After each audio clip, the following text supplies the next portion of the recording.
The following program is brought to you in living color.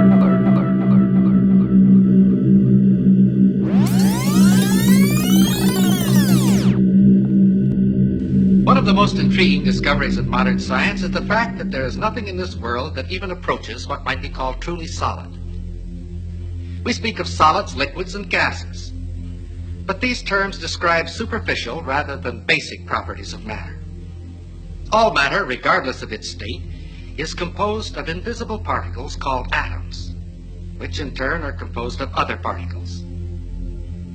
The air we breathe, though invisible to us, is just as real as wood or metal, because it's made of the same fundamental particles. It is the arrangement of these particles and the forces that bind them together that give to a substance its special properties. If we bring a piece of steel close to a magnet, we say that the steel becomes magnetized. But what is it that actually happens? We place the steel inside a coil of wire connected to a high-gain amplifier, and then bring the magnet close to the bar of steel. We can hear something that suggests movement inside the steel. Listen.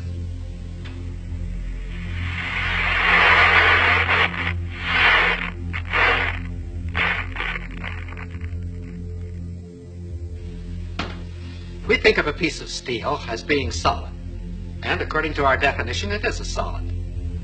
But the popular concept of what makes a solid is certainly a false one. This piece of steel, and any so-called solid substance on this earth, is almost entirely empty space. If we could eliminate the empty space in this piece of steel, all that would remain would be a tiny bit of matter, so small as to be invisible even with a high-power microscope. This concept of almost unlimited empty space within matter is comparatively new, but it is the very cornerstone of our knowledge in this atomic age. Atoms are not solid. Instead, they are tiny solar systems composed of infinitely small particles revolving at tremendous speeds and bound together by enormous forces. And like our solar system, atoms are almost entirely empty space. For the moment, let's forget the forces within the atom.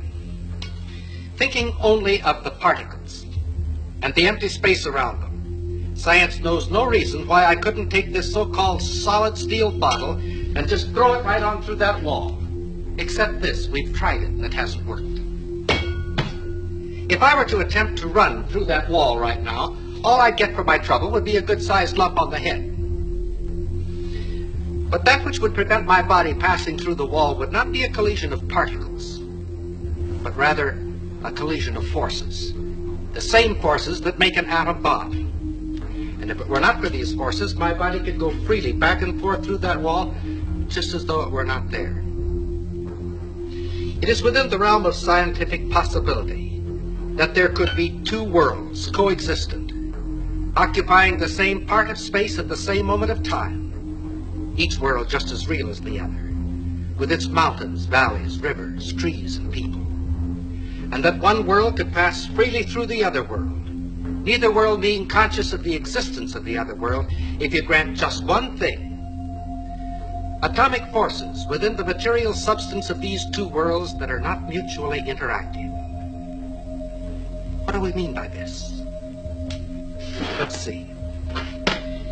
Here are two pieces of steel. Their appearance is quite similar, but a magnet will reveal a basic internal difference between the two pieces. This one, of course, is picked up, but this one is unaffected. This piece of steel is non-magnetic, stainless steel. Of course, we all know that other metals, such as brass or aluminum, are not affected by the magnet. But a ring made of aluminum is something else. It can be suspended in air by the electromagnetic force of what is actually a transformer.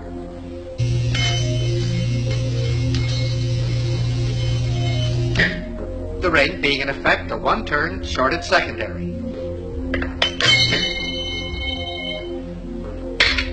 A smaller ring will react even more violently.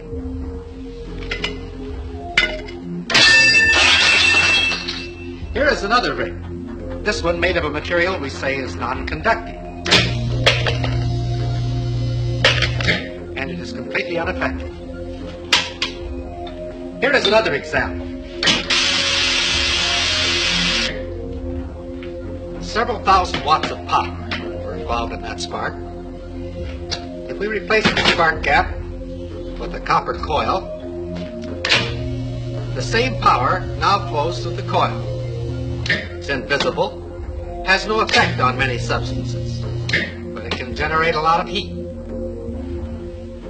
Wood, paper, things that we think of as being quite inflammable are not affected at all. However, a piece of steel wool bursts into flame instantly.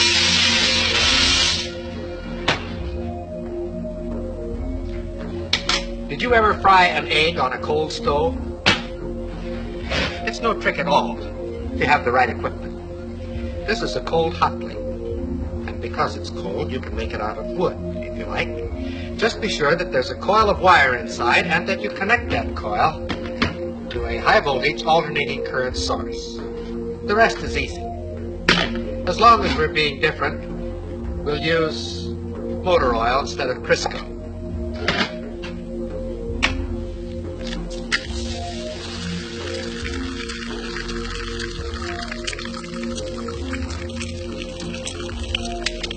The egg fries very quickly, but the stove remains perfectly cold. In fact, if you wish to keep it handy, you can fry your egg on the morning newspaper. With a gadget like this, you can get up in the morning, sit on the stove, read the morning newspaper, and fry the eggs in your lap. Another example of the fact that physical forces can be quite selective in their effect. All of the examples which we have cited thus far have been in the physical realm, and of course have been limited by that fact. We can, however, cite examples that transcend the purely physical and clearly demonstrate the reality of these two worlds.